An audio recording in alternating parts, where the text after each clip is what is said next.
সুশান্তের হাতে তেমন উল্লেখযোগ্য কাজ নেই, তাই আজকাল অপরাধবিদ্যার মোটা মোটা বই নিয়ে বসেছে। রণজিতের আবার পড়তে বসলেই চোখে ঘুমের ঢল নামে। সুশান্ত যখন বইয়ের বিষয় ব্যাখ্যা করছিল তন্ময়কে, রণজিৎ ততক্ষণে আগাথা ক্রিস্টির একখানা বই চোখের সামনে ধরে স্বপ্নের জগতে। এমন সময় দরজায় ঘণ্টি বেজে উঠল। শিবপূজন দরজা খুলে দিতেই পরিচিত কণ্ঠের শব্দ ভেসে এলো। সুশান্ত হাতের বই টেবিলে রেখে রণজিতের কাঁধে একটা খোঁচা মেরে বলল, উঠে পড়, আর ঘুমুস নে। মনে হচ্ছে দর্জি সাহেব ভুটান পাহাড় থেকে নেমে এলেন। আজকাল ওর বাড়িতে দর্জি সাহেবের ঘন ঘন আবির্ভাব ঘটছে। ইরা দর্জি সাহেবের মেয়ে পাকাপাকিভাবে কলকাতায় থেকে পড়াশোনার কথা ভাবছে। ইদানিং সে কলকাতায় থাকছে আর ভালো কলেজগুলোতে ভর্তির চেষ্টা চালিয়ে যাচ্ছে। দর্জির আবার ইরা বোন অন্তপ্রাণ। মাসে 2-4 বার ইরাকে না দেখলে কেমন হয়ে যায় মনটা। পুলিশের বড় কর্তার কঠোর খোলস ছেড়ে নানা অজুহাতে কলকাতায় আসছেন মাঝে মাঝে। দর্জি স্ত্রীও কলকাতা ভালোবাসেন, এখানেই পড়াশুনো করেছেন। তিনিও সঙ্গ ধরেন।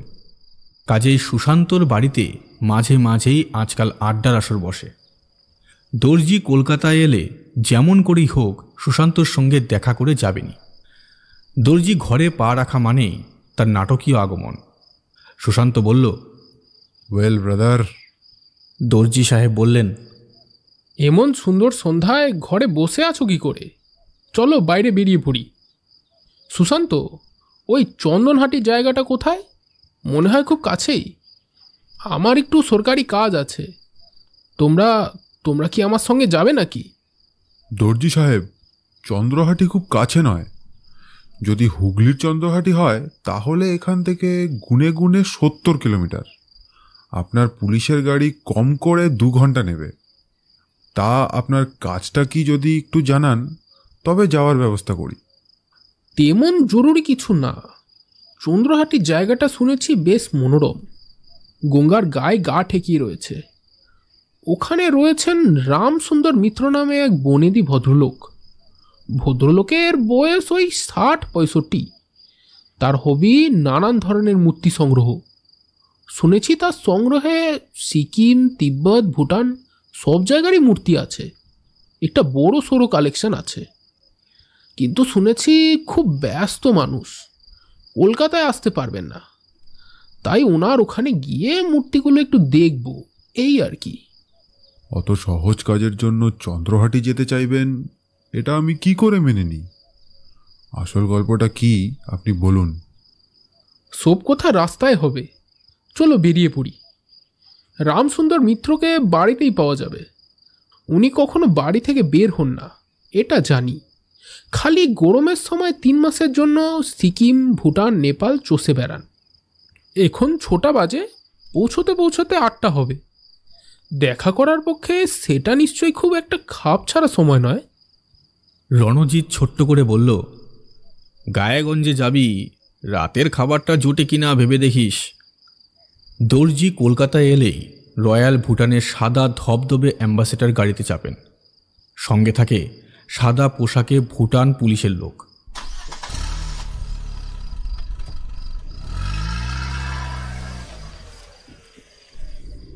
সুশান্ত, রণজিৎ আর দর্জি পেছনে বসলেন। সামনে ভুটানি পুলিশ। তার কোমরে বেল্টের সঙ্গে আটানো .45 ক্যালিবারের রিভলভারের বাট জামার ওপর দিয়ে দৃশ্যমান। এটা সুশান্তের চোখ এড়িয়ে গেল না। সুশান্ত ছোট্ট করে ড্রাইভারকে বলল, বিটি রোড ধরে কল্যাণীর পথ ধরুন। কল্যাণী ব্রিজ পার হলেই গঙ্গার ওপারে চন্দ্রহাটি। কম সময় পৌঁছে যাব। না হলে হাওড়া হয়ে দিল্লি রোড ধরে চুচুড়া, চন্দননগর পার হতে হতেই রাত 10টা বেজে যাবে। গাড়ি দমদম এয়ারপোর্টের রাস্তা ধরল। দর্জি এতক্ষণ আনমনে শীষ দিচ্ছিলেন।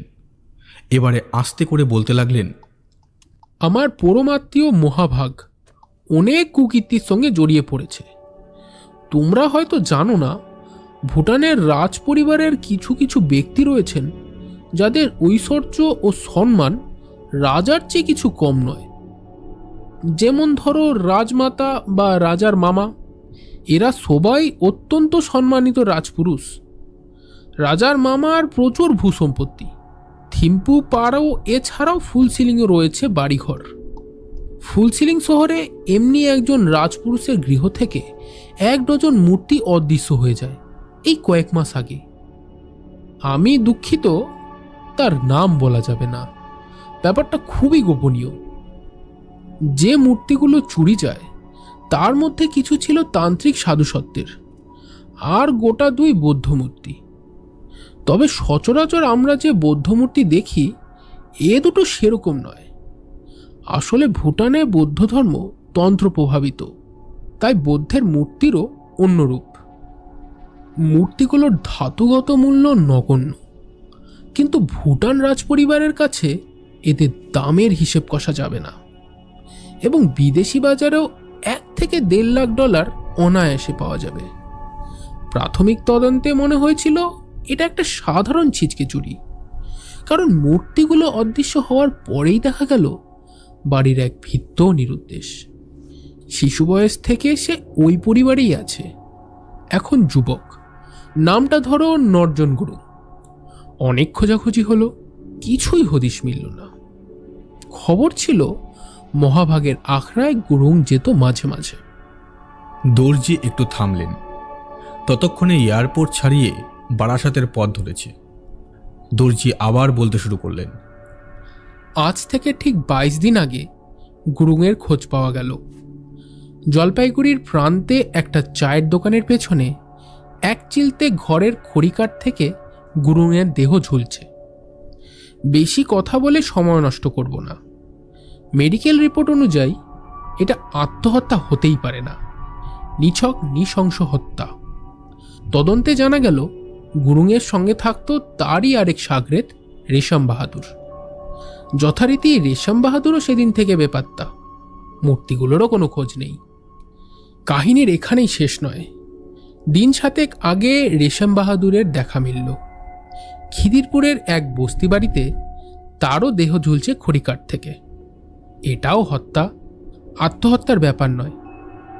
মূর্তির কোনো সন্ধান নেই, কোনো সূত্রও নেই। রেশম বাহাদুরের কোনো শাগরেদেরও খবর পেলাম না। যে সূত্রটি আজই পেয়েছি তা হলো একটি চিরকুট, যেটা রেশম বাহাদুরের পকেট থেকে উদ্ধার হয়েছে।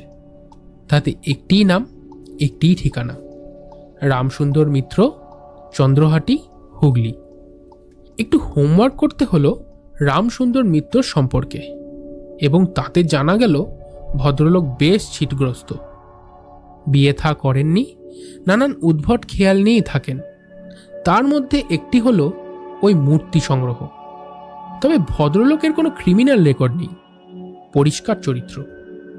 সুশান্ত একটু বাধা দিল, বলল, দর্জি সাহেব, মেডিকেল রিপোর্ট বলছে ওগুলো খুন, বাট 2টো লাশই কড়িকাঠে ঝুলছে। আপনি কেন ধরে নিলেন গুরুং এবং রেশম বাহাদুর আত্মহত্যা করেনি, এদের হত্যা করা হয়েছে? সুশান্ত, তোমার মতো বুদ্ধিমান আর কৃতি পুলিশ অফিসারকে আত্মহত্যা আর হত্যার বিভাজন কি করে বোঝাই?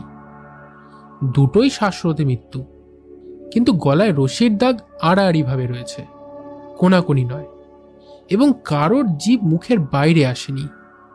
আত্মহত্যা হলে রশির দাগ থাকতো কোনাকুনি এবং জীব বেরিয়ে থাকতো। এছাড়া আরও কিছু কিছু লক্ষণ আছে হত্যা আর আত্মহত্যার তফাৎ ধরার জন্য। পোস্টমর্টম রিপোর্টে এটাও ধরা পড়েছে গলার চামড়ায় পরিষ্কার আঙ্গুলের ছাপ। এই ছাপটা ধরা পড়েছে চামড়ার প্রথম পর্দা, অর্থাৎ ফার্স্ট লেয়ার অফ এপিডার্মিস উঠিয়ে নেওয়ার পর।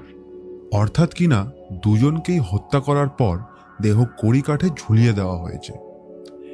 এটাতে আরও একটা সূত্র জানা গেল, একাধিক ব্যক্তি এই অপরাধের সঙ্গে জড়িত। কারণ একজন লোক সে অসাধারণ শক্তিমান হলেও একা এই কাজ করে উঠতে পারবে না। 2, মোডাস অপারেন্ডি বা অপরাধ পদ্ধতি ধরলে 2টো অপরাধী এক দলের কাজ। তাহলে দর্জি সাহেব, আপনার হাতে 2টি কাজ। 1, হত্যা রহস্যের সমাধান এবং অপরাধীদের গ্রেফতার। 2, মূর্তিগুলো উদ্ধার করে যথাস্থানে ফিরিয়ে দেওয়া। শুধু একটা কথাই মাথায় ঢুকছে না, এই ঘটনার সঙ্গে মহাভাগের কি সম্পর্ক? এই সম্বন্ধে একটা কথা বলা হয়নি, ছাত্র জীবনে মহাভাগ ভুটানের সেরা কুস্তিবীর ছিল। টাসিগায় একটা কুস্তির আখড়াও বানিয়েছিল, অনেক ছেলেও আসতো, কুস্তি টুস্তি করতো আর এখানে সেখানে গায়ের জোর ফেলিয়ে বেড়াতো। এ লাইনে থাকলে মহাভাগ যথেষ্ট নাম কিনতে পারত। নর্জন গুরুং আর রেশম বাহাদুর দুটোই ছিল মহাভাগের চেলা। পরে নানান কুকীর্তির মধ্যে মহাভাগ জড়িয়ে পড়ল, আখড়াটাও একসময় বন্ধ হয়ে গেল। কলকাতার ফাঁকে গাড়ি কল্যাণীর কাছাকাছি মথুরা বিলে এসে পড়েছে। চন্দ্রহাটি না শহর না গ্রাম, আশেপাশে বেশ কয়েকটা বড় আয়তনের কলকারখানা। হুগলির এই অঞ্চলটায় কাপড়, কাগজ, জুট তৈরির মিল। বহু বছর আগে ব্রিটিশ সাহেবরা এসবের পত্তন করে গেছেন। আজ সাহেব নেই, দেশি সাহেবরা দেখাশোনা করেন। তবে মিলগুলোর রমরমা যে কমে এসেছে এ ব্যাপারে দ্বিমত নেই। গঙ্গার গায়ে গা ঠেকিয়ে চন্দ্রহাটি, কলাবাগান, আমবাগান আর ঝোপ জঙ্গলে জায়গাটা বেশ সবুজ। গঙ্গা এখানে এসে একটু সংকীর্ণ হয়ে পড়লেও যথেষ্ট মনোরম। ফেব্রুয়ারি মাসের সন্ধে হলেও একটু শীতের হিমেল ছোঁয়া গায়ে লাগছে। দু একজনকে জিজ্ঞাসাবাদ করতেই রামসুন্দর মিত্রর হদিশ পাওয়া গেল। রামসুন্দর বাবুর বাড়ি যেন অট্টালিকা, বিশাল পরিধি নিয়ে দাঁড়িয়ে আছে। অন্তত 10 কাঠা জমির ওপর বাড়ি, চার ধারে ঘিরে বেশ উঁচু দেয়াল, উপরে আবার তার কাটা লাগানো। বাড়িটা দোতলা, একদম মাঝামাঝি জায়গায়। পুরনো সাহেবি প্যাটার্নের বাড়ি, সাদা রং।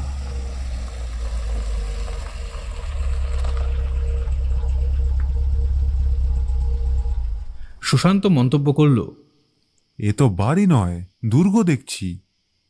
আবছা আধারে মনে হলো 4-5টা মুখ এদিক ওদিক সরে গেল। চোখের ভুলও হতে পারে। সুশান্ত গেটের কাছে এসে কলিং বেল টিপল। তারপরেই এক অসহনীয় পরিস্থিতি। মনে হলো একপাল কুকুর বাড়ির ভেতর থেকে একই সঙ্গে চেঁচিয়ে যাচ্ছে, কানে তালা লাগার জোগাড়। সুশান্ত আর দর্জি দুজনেই কুকুরপ্রেমী। সুশান্ত হেসে বলল, দর্জি সাহেব, রামসুন্দর লোকটা খারাপ হবে না। কম করেও 4টে স্পিচ আর 4টে পমেরিয়ান কুকুর পুষে রেখেছেন। কলিং বেল বাজতেই এরা সারা বাড়ি জাগিয়ে তোলে। এমন সময় একজন লম্বা লোক দোতলার বারান্দায় দাঁড়িয়ে চিলের মতো চেঁচিয়ে বলল, এই রাত দুপুরে কলিং বেল টেপা হচ্ছে কেন? রামসুন্দরবাবু, রাত সবে 8টা। এখন তো কলকাতায় ভালো করে সন্ধেই শুরু হয় না। দর্জির বাংলা ভাঙ্গা ভাঙ্গা, উচ্চারণও অন্য ধরনের, তাই এসব কথাবার্তায় নিজেকে জড়ালেন না। সুশান্তই আবার বলল, রামসুন্দরবাবু, ভয় পাবেন না, আমরা পুলিশের লোক। রামসুন্দরবাবু আবার খেকিয়ে উঠলেন, পুলিশের লোক? তবে উর্দি চড়িয়ে আসেননি কেন? চেহারাগুলো তো গুন্ডাদের মতো। পুলিশ না গুন্ডা বুঝবো কি করে? রামসুন্দরবাবু, আমি ক্যালকাটা পুলিশের ডিটেকটিভ ডিপার্টমেন্টের অফিসার। আমার নাম সুশান্ত। আপনি হয় কাছে এসে আমার আইডেন্টিটি কার্ড দেখুন, অথবা লালবাজারে ফোন করে জেনে নিন আমি সত্যি বলছি কিনা। রামসুন্দরবাবুর গলার আওয়াজ হঠাৎ শান্ত নরম হয়ে গেল। বললেন, দাঁড়ান দাঁড়ান, সুশান্ত নামটা আমি শুনেছি রায় মশাইয়ের কাছে। 5 ফুট 10 ইঞ্চি লম্বায়, ওজন ওই 75 কেজি, শ্যামলা গায়ের রং, চওড়া ছাতি। ঠিক আছে তো সব? আচ্ছা আচ্ছা, একটু অপেক্ষা করুন, আমি আসছি। রামসুন্দরবাবু নিচে নেমে এলেন। তালায় চাবি ঘুরিয়ে দড়াম করে দরজা খুলে দিলেন। সুশান্ত, রণজিৎ আর দর্জি ঢুকলেন ভেতরে। রামসুন্দরবাবু পুলিশের আবির্ভাব কী কারণে তা ভালোই বুঝতে পেরেছেন। তিনি এবার নিজের কথা বলতে শুরু করলেন। আজ প্রায় 1 মাস প্রাণ হাতে করে আছি মশাই। বাপ ঠাকুরদা বিলিতি সিগারেট কোম্পানির ডিস্ট্রিবিউটারে কাজ করে বিষয় সম্পত্তি করে গেছেন। বাড়িটাও বানিয়ে রেখে গেছেন বিলিতি কেতায়। আমি মশাই একলা মানুষ, বিয়ে শাদির ঝঞ্ঝাটে জড়িয়ে পড়িনি। নিজের খেয়াল খুশি নিয়েই বেশ রয়েছি। বইপত্তর পড়ি, কখনো কখনো লিখি, আর গরম পড়লে পাহাড়ে পাহাড়ে ঘুরে বেড়াই। পাহাড়ি লোকগুলো যেমন অন্য রকমের, তেমন সব দেশের মূর্তিগুলোও অন্য ধরনের। সমতলের মূর্তির সঙ্গে কোনো মিল খুঁজে পাবেন না। প্রথম প্রথম একটা দুটো সংগ্রহ করেছি, পরে কেমন নেশায় পেয়ে বসলো। ফোন সোলিংয়ে এসে কোন কুক্ষণে মহাভাগের সঙ্গে পরিচয়। সে নিজেকে ভুটান রাজবংশের লোক বলে জাহির করল। বলল সে একজন মহাতান্ত্রিক, অথচ কার্যক্ষেত্রে দেখা গেল সেই মূর্তি চোরদের খাস সর্দার। আমার মশাই হিসেবের পয়সা, তা সত্ত্বেও প্রথম দিকে কয়েকখান মূর্তি বেশ ভালো দামে মহাভাগের এজেন্টের কাছ থেকে নিয়েছি। এ গুরুং আর বাহাদুর দুটোই মাঝে মাঝে মূর্তি নিয়ে আনাগোনা করত। মাস দুই আগে তখন মহাভাগ আপনাদের খপ্পরে পড়েনি। ওর ওই চেলাকে আমার কাছে পাঠায় এক ডজন বিভিন্ন ধরনের মূর্তি নিয়ে। 12টার মধ্যে দুটো তান্ত্রিক বুদ্ধ মূর্তি আমার চোখে লেগে গেল। আমি ওই দুটোকে আমাদাম হিসেবে ওরা যা রেখে বাকিগুলো ফেরত দিয়ে দিলাম। কিন্তু অকল্পনীয়, বলল মহাভাগ ওই দুটো মূর্তির জন্য 10 লাখ টাকা চেয়েছে। আমি দুজনকেই একরকম খেদিয়ে দিয়ে বললাম 20,000-এর 1 পয়সাও বেশি যেন ওরা আশা না করে। আসলে দুটো মূর্তি দামি, বাকিগুলো তেমন চাহিদা নেই।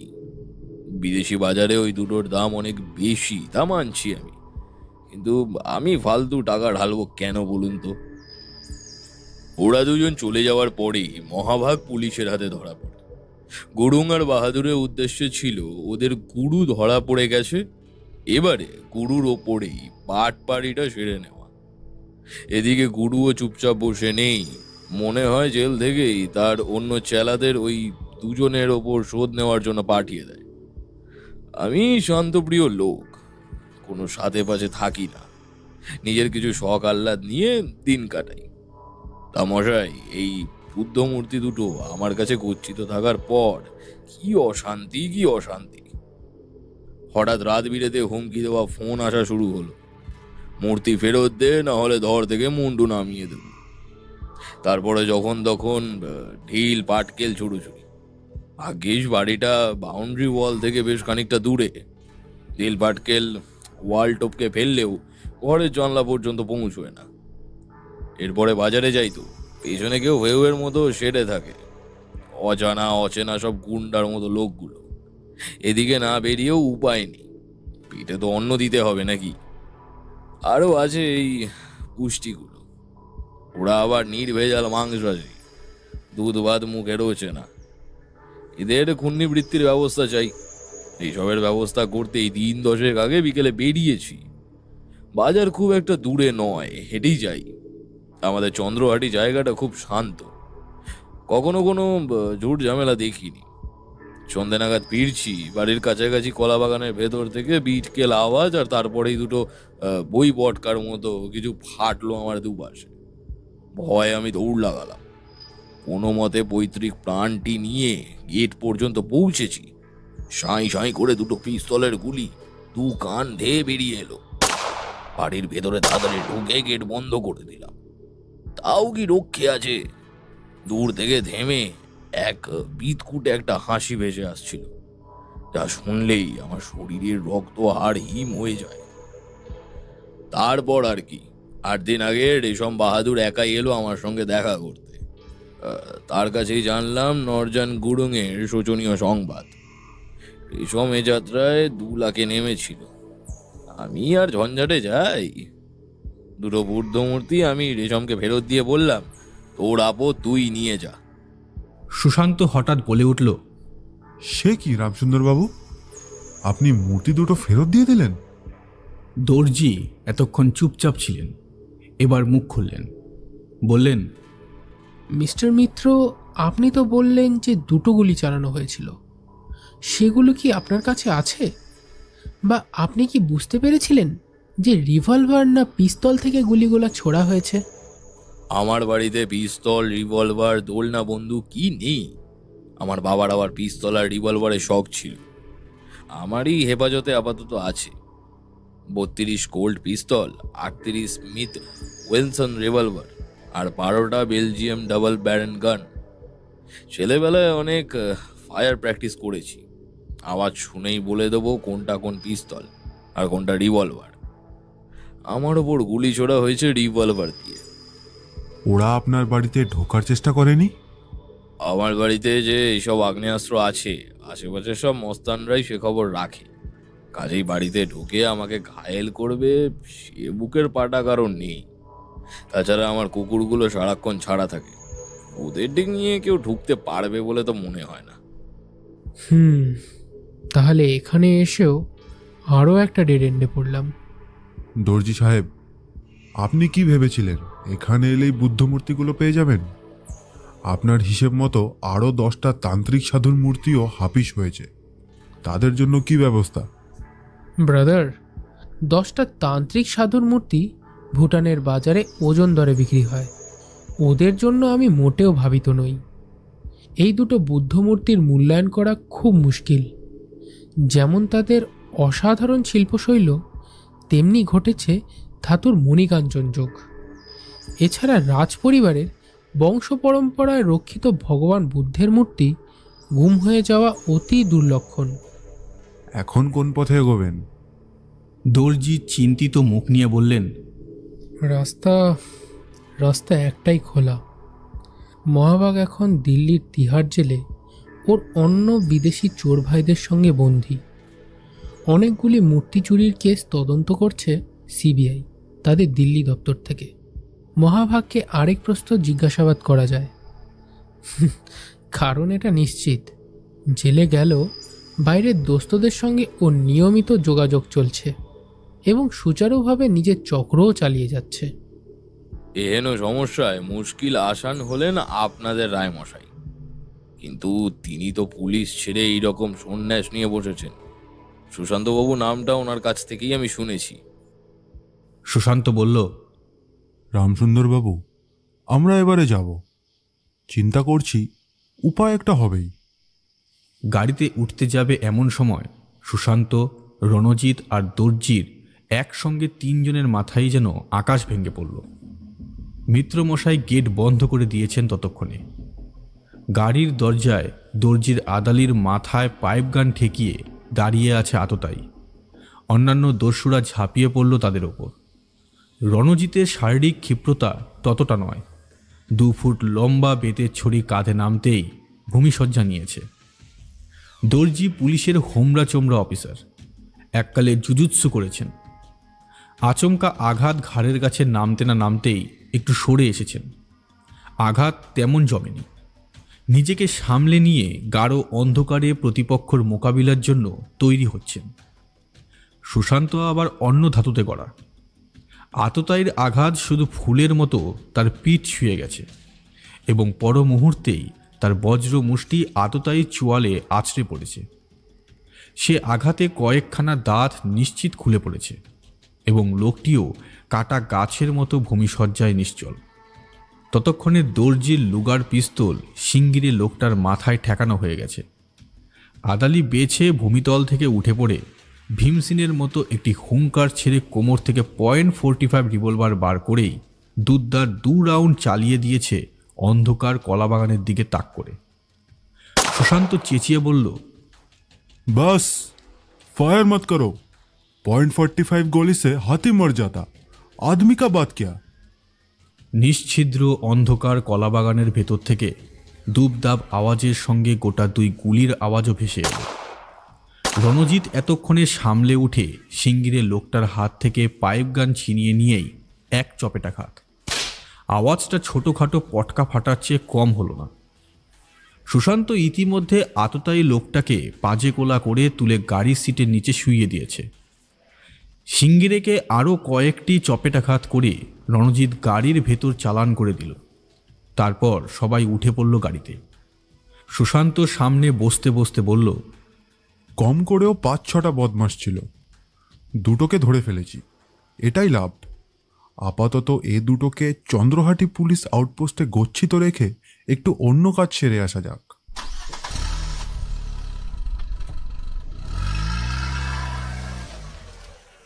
অতপর সুশান্তর নির্দেশে গাড়ির 2 ফালং চলার পর চন্দ্রহাটি আউটপোস্টের দেখা মিলল। আউটপোস্টের ইনচার্জ সাব ইন্সপেক্টর চৌধুরী হাজির থাকতে সুবিধেই হলো। সুশান্ত সংক্ষেপে নিজের এবং দর্জির পরিচয় দিতেই কাজ হলো। চৌধুরী তাদের সাথে এ 2 জনের পরিচয় করিয়ে দিলেন। রোগাটা অন্ধ্রের লোক, নাম রাও, অন্যটা রাজপুত, নাম জট। দুটোই নাম করা গুন্ডা। কয়লা চুরি, ওয়াগান ভাঙ্গা, খুন খারাপি, কোনো বিদ্যেই বাকি নেই। পয়সা পেলে যে কোনো কুকর্মে রাজি। এদের বিরুদ্ধে অনেক কেস ঝুলছে। সুশান্ত বলল, আপনার কাছে এরা আপাতত থাক, লকআপে পুরে রাখুন। এদের বিরুদ্ধে আন্তর্জাতিক অপরাধের অভিযোগ রয়েছে। সিবিআই, সিআইডি, ডিটেকটিভ ডিপার্টমেন্ট সকলে একসঙ্গে কাজ করছে এই কেসটায়। আমরা একটু বাদে এসে আবার এদের চার্জ নেব। আবার গাড়ি এগিয়ে চলল। তারা এক নতুন গন্তব্যের দিকে অগ্রসর হলো। সুশান্ত দর্জি আর রণজিৎকে বলল সে তাদের একটি খুবই বুদ্ধিমান মানুষের বাড়িতে নিয়ে যাচ্ছে রাত্রি ভোজনের জন্য। কিছুক্ষণ পর সুশান্তদের গাড়ি এসে পড়ল নানা রঙের বাগানওয়ালা সব বাংলোর দিকে।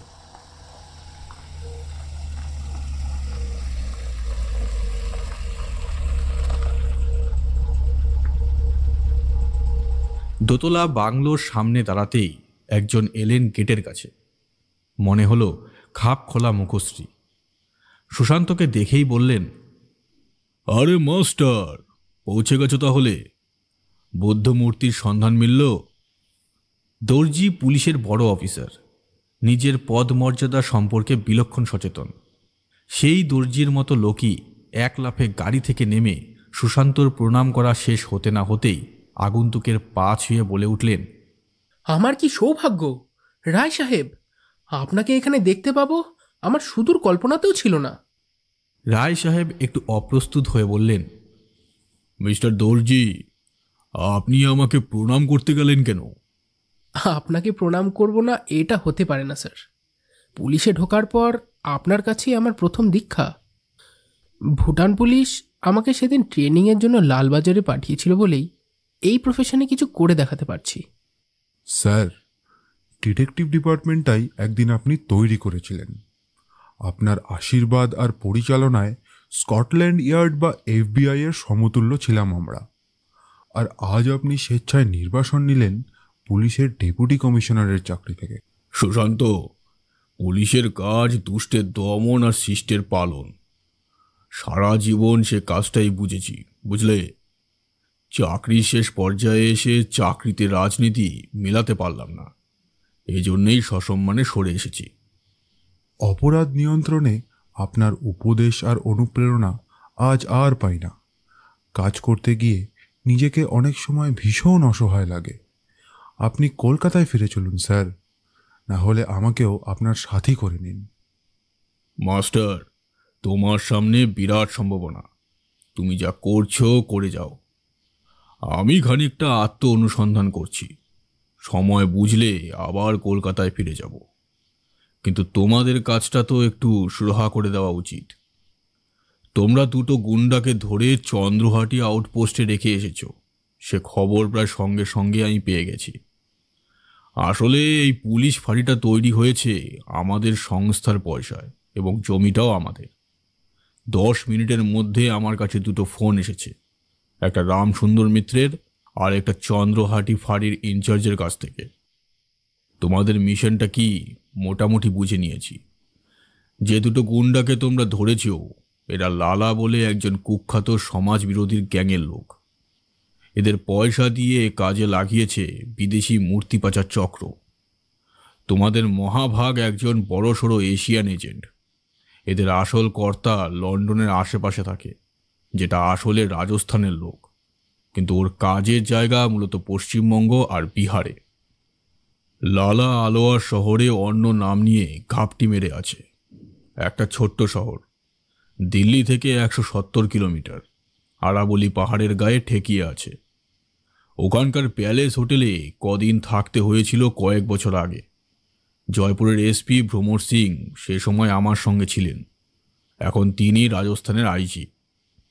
সুশান্ত, একটা কাজ করো। ফেরার পথে মগরা থানায় একটা ইনফরমেশন যখন রেকর্ড করাবে, ভ্রমর সিংয়ের সঙ্গে যোগাযোগ করার চেষ্টা করো। তখন অত্যন্ত কাজের লোক, তার কানে ঢুকিয়ে দিতে পারলে লালাকে 3 তুড়ি মেরে ধরে নেবেন। আর লালা ধরা পড়লেই গুরুং এবং বাহাদুরের খুনের মীমাংসাও হয়ে যাবে। পরে ঘড়ির দিকে তাকিয়ে বললেন, রাত 10টা বেজে গেল। খাওয়াটা আমাদের গেস্ট হাউসে এখনই সেরে নেবে, না মূর্তি চুরির আর একটু তদন্ত করে নেবে? কেউ কিছু বলার আগেই রণজিৎ বলে ওঠে, না না স্যার, আগে কাজ পরে আহার। গাড়ি আবার স্টার্ট নিল। এবারে রণজিৎ দর্জির আদালির পাশে সামনের সিটে স্থান করে নিল। সুশান্ত, দর্জি আর রায় সাহেব বসলেন পেছনের সিটে। রায় সাহেবের নির্দেশে গাড়ি আবার যেখানে এসে বাঁক নিল তার সামনে শুনশান কলাবাগানের পাশেই বিশাল জায়গা নিয়ে রামসুন্দর মিত্রের সেই বাড়ি। গাড়ি থামতেই রায় সাহেব তার সহজাত ক্ষিপ্রতায় গাড়ি থেকে নেমে কলিং বেল টিপলেন। আবার শুরু হলো 8টা কুকুরের চিৎকার, এবং একটু পরেই দোতলার বারান্দা থেকে রামসুন্দর বাবুর চিলের মতো চিৎকার। কে কে কে ওখানে? রায় সাহেব চেঁচিয়ে কথা বলেন না, কিন্তু তার উচ্চারণের বৈশিষ্ট্যই এমন যে তার প্রতিটি শব্দ পরিষ্কার শোনা যায়।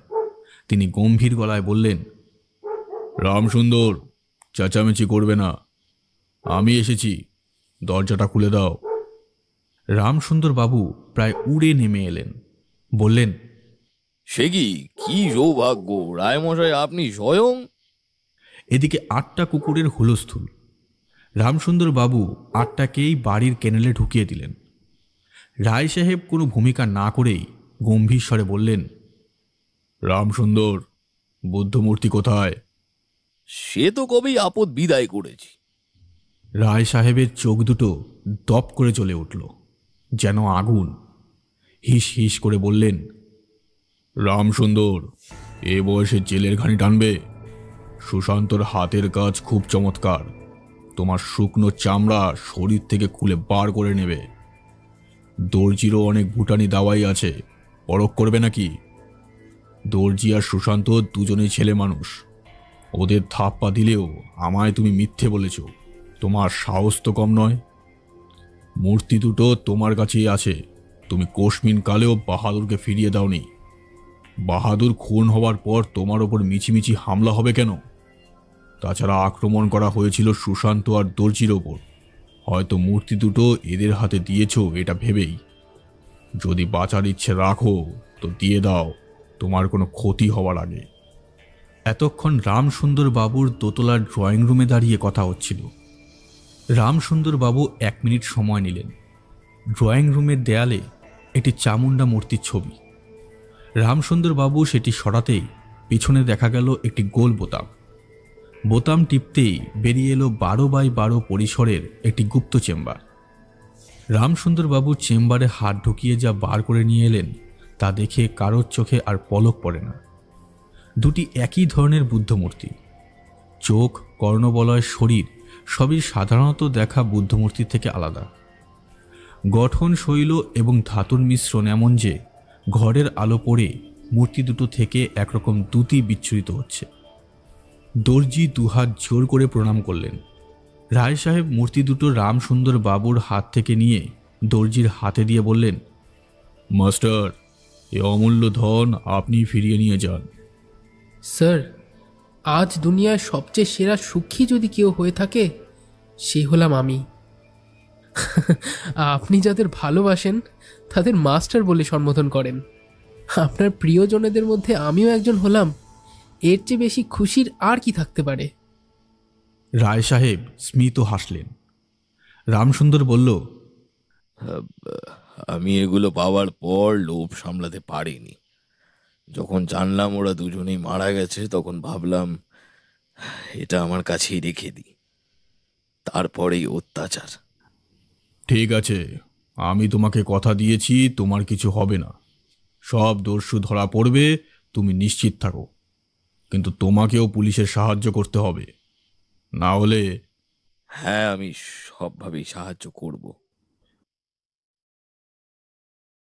এর কিছুদিন পর লালা ধরা পড়ল রাজস্থানে, তার সাথে ওর অন্যান্য সঙ্গী সাথীরাও। খালি ধরা গেল না মূল বিদেশি চক্রের সর্দারকে, আর দর্জি সাহেব মূর্তিগুলোকে ফিরিয়ে নিয়ে গেল ভুটানে।